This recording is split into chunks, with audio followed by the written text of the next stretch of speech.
Baik, ada mata kuliah promosi kesehatan kerja dengan materi gizi pada pekerja. Tenaga kerja merupakan salah satu faktor dalam produksi. Ini setara dengan faktor produksi lainnya seperti adanya modal, waktu, keterampilan, dalam meningkatkan produktivitas kerja akan menguntungkan sekali jika gizi pekerja diperhatikan. Kemudian, gizi pekerja secara konseptual adalah gizi yang diperlukan tenaga kerja untuk melakukan suatu pekerjaan sesuai dengan jenis pekerjaannya. Dan beban kerja dan ilmu gizi perlu diterapkan kepada masyarakat tenaga kerja dengan tujuan untuk meningkatkan taraf kesehatan tenaga kerja sehingga tercapai tingkat produktivitas dan efisiensi kerja yang signifikan. Kemudian gizi pekerja merupakan nutrisi atau zat gizi yang dibutuhkan oleh tenaga kerja untuk memenuhi kebutuhan sesuai dengan jenis pekerjaan dan beban kerja. Tujuan dari penerapan gizi kerja ini yang pertama adalah memelihara dan menjaga kesehatan, terutama dalam pemeliharaan tubuh. Yang kedua, memperbaiki kerusakan sel dan jaringan, kemudian pertumbuhan tubuh, kemudian produktivitas pada pekerja itu sendiri. Menilai kecukupan gizi, yang pertama yang harus kita ketahui adalah informasi mengenai kebiasaan makan daripada pekerja itu sendiri. Artinya pola makannya harus kita ketahui dulu. Kemudian pemeriksaan fisik untuk menilai komposisi, baik itu jumlah lemak dan otot, dan fungsi dari tubuh. Kemudian pemeriksaan laboratorium dilakukan untuk mengukur kandungan zat gizi dalam darah dan jaringan. Kemudian ada beberapa faktor yang mempengaruhi kebutuhan gizi pada pekerja. Yang pertama, berat dan tinggi badan. Berat badan dan tinggi badan seseorang sangat mempengaruhi kebutuhan. Kemudian usia pekerja, rentang usia sesuai dengan kebutuhan gizi sesuai dengan rentang usia pekerja. Kemudian jenis kelamin antara laki-laki dengan perempuan itu berbeda jumlah kebutuhannya. Kemudian aktivitas dengan menggunakan otot, jadi beda ya. Yang bekerja dengan menggunakan otot dengan menggunakan otak itu beda kebutuhan gizinya. Dan kondisi fisik tertentu, misalnya ada ibu hamil sebagai tenaga kerja, menyusui, menderita penyakit kronis dan baru sembuh dari sakit.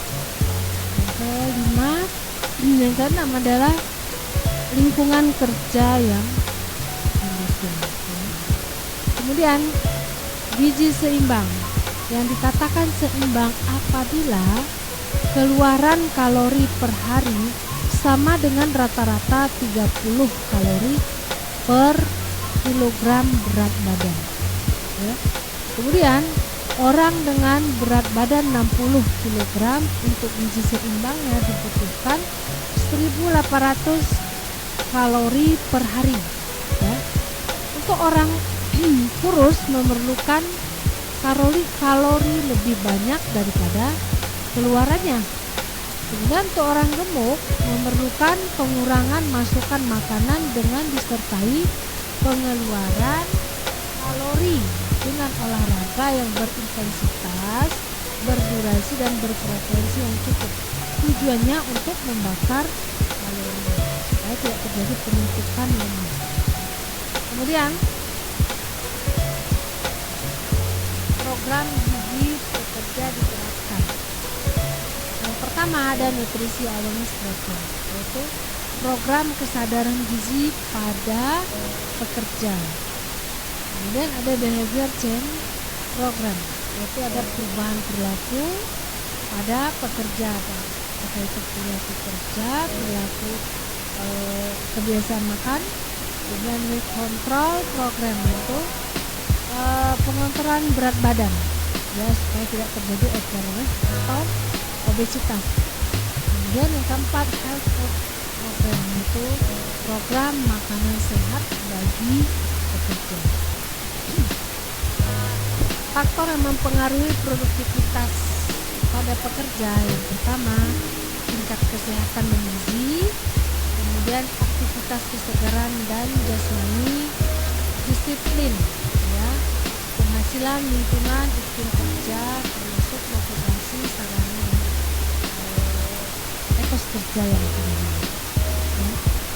Masalah gizi dan apa sih faktor yang menyebabkan atau yang mempengaruhinya? Ya. Yang pertama ada anemia gizi, terutama ini pada pekerja wanita yang sangat rentan sekali, terutama anemia FA.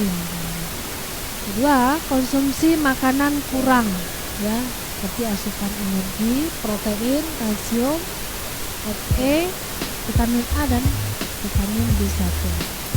Yang ketiga, konsumsi makanan kurang karena, ya, tidak lebih kurang karena lebih dari 25%, ya, kurangnya itu lebih dari 25%, terutama yang tidak suka sarapan, dan 30% tidak makan siang. Ini sangat berpengaruh terhadap kurangnya munculnya nanti masalah gizi. Keempat, lingkungan tempat kerja, penyakit infeksi, ya, seperti tidak tersedianya AC yang memadai, kemudian stres, ya, lingkungan terlalu panas, polusi dan sebagainya.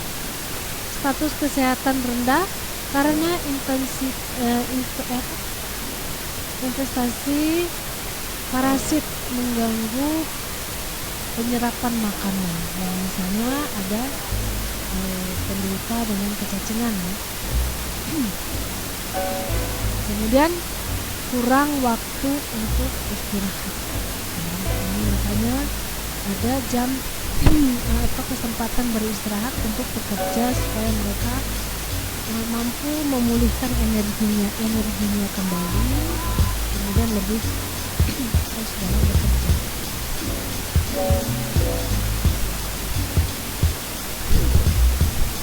Pencegahan dan penanggulangan masalah gizi pada pekerja. Yang pertama, menyediakan makanan yang bergizi dan makanan tambahan bagi pekerja, kemudian menyediakan fasilitas istirahat yang memadai. Bila perlu, berikan pil tambahan atau suplemen tambah darah bagi pekerja wanita sesuai dengan anjuran, minimal 1 kali per minggu selama 16 minggu. Kemudian pencegahan 1 kali sehari untuk pengobatan. Kemudian ini ada kecukupan gizi, energi dan protein, ya. Berdasarkan tabel ini kita lihat, ya, apabila dia bekerja, seorang pekerja ringan, ya, untuk jenis kelamin laki-laki, kebutuhan energinya adalah 2.800, ya, kalori. Kemudian untuk perempuan 2.050 kalori. Ini sesuai dengan berat badan dan tinggi badannya, jadi BB per TB. Kemudian untuk protein dengan hitungan gram, ya, 60 laki-laki 60 gram, perempuan 50. Ini untuk pekerja ringan. Pekerja sedang, ya, untuk energi pada laki-laki 3.000 kalori yang dibutuhkan, sedangkan untuk perempuan 2.250 kalori, ya. Kemudian untuk protein, ya, laki-laki 60 gram, perempuan 50 gram. Ya.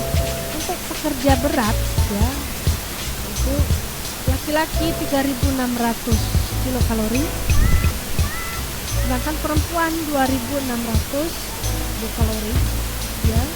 Kemudian protein yang dibutuhkan untuk laki-laki pekerja berat itu 60 gram ya, sedangkan perempuan 15 ya. Kemudian jumlah porsi makanan laki-laki ya berbeda dengan perempuan ya. Misalnya terutama pada pekerja ada ringan, sedang dan berat ya. Untuk pekerja ringan dengan jumlah kalorinya yang dibutuhkan adalah 2800, kemudian yang sedang 3000, yang beratnya 3600. Ini untuk protein ya. Nah, apa saja porsi makanan yang dibutuhkan untuk pekerja ini ya, seperti nasi, sayuran, buah, ada tempe, daging, minyak dan gula. Nah, untuk nasi ya, masing-masing pekerja ini ada 9 porsi ya, 9 porsi ya. Kemudian sayuran 4 porsi sama ya, pekerja ringan, pekerja sedang dan berat. Buah juga 5 porsi masing-masing ya, baik untuk pekerja ringan, sedang dan berat. Tempe juga, kemudian daging ya sama, pekerja ringan, berat sama 3 porsi. Kemudian minyak ini untuk pekerja ringan itu minyak itu 7 porsi ya, 9 untuk pekerja sedang dan berat ya. Nah, gula ini tidak terlalu banyak dibutuhkan dari pekerja ringan, hanya 3 kilokalori. Kemudian untuk pekerja sedang 5, sedangkan untuk pekerja berat itu yang dibutuhkan adalah 6 porsi, yaitu untuk laki-laki. Kemudian untuk perempuan ada bedanya, yaitu di porsi nasi ya. Nasi untuk pekerja berat itu 5 porsi, pekerja ringan itu pekerja ringan itu 5, pekerja sedang 6, sedangkan pekerja berat itu 3 porsi. Sedangkan sayur, buah itu sama-sama 3, tempe, daging, minyak. Itu untuk pekerja ringan itu 5 porsi, sedangkan sedang dan berat itu 6 masing-masing. Gula tidak banyak dibutuhkan, ringan, sedang, berat itu masing-masing 2 porsi ya. Kemudian program penyelenggaraan gizi pada pekerja di sebuah perusahaan, yang pertama harus ada komitmen dari manajemen ya. Jadi dari pihak perusahaan, dari pihak manajemen harus ada komitmen ya. Kemudian perlunya penyuluhan gizi pada pekerja, artinya perlu disosialisasikan, perlu dipromosikan betapa pentingnya gizi pekerja, kemudian manfaatnya, tujuannya, termasuk sumber makanan yang penting untuk pekerja ya. Kemudian penyediaan kantin dan ruang makan yang representatif ya untuk pekerja. Tujuannya apa? Untuk ada muncul minat makan atau dari pekerja ini ya, supaya mereka tidak merasa jenuh dengan makanan yang tersedia. Jadi cukup ya sarana di kantin itu, misalnya ada cuci tangan, kemudian tempat makan yang higienis ya, penyediaan yang saniter, ada tempat sampah, kemudian juga sarana air bersih juga. Terima kasih. Demikian gizi pekerja. Jadi sebagai kesimpulannya adalah pentingnya gizi pekerja ini untuk ketahanan fisik dari pekerja itu ya, karena semakin bagus gizi dari pekerja itu, mereka semakin kuat fisiknya, sehingga produktivitasnya juga lebih bagus. Jadi nanti ya masing-masing dari mahasiswa akan membuat sebuah rancangan bagaimana melakukan promosi kesehatan kepada pekerja terkait dengan gizi pekerja dan sumber makanan yang bergizi bagi pekerja. Ya, terima kasih, Mas.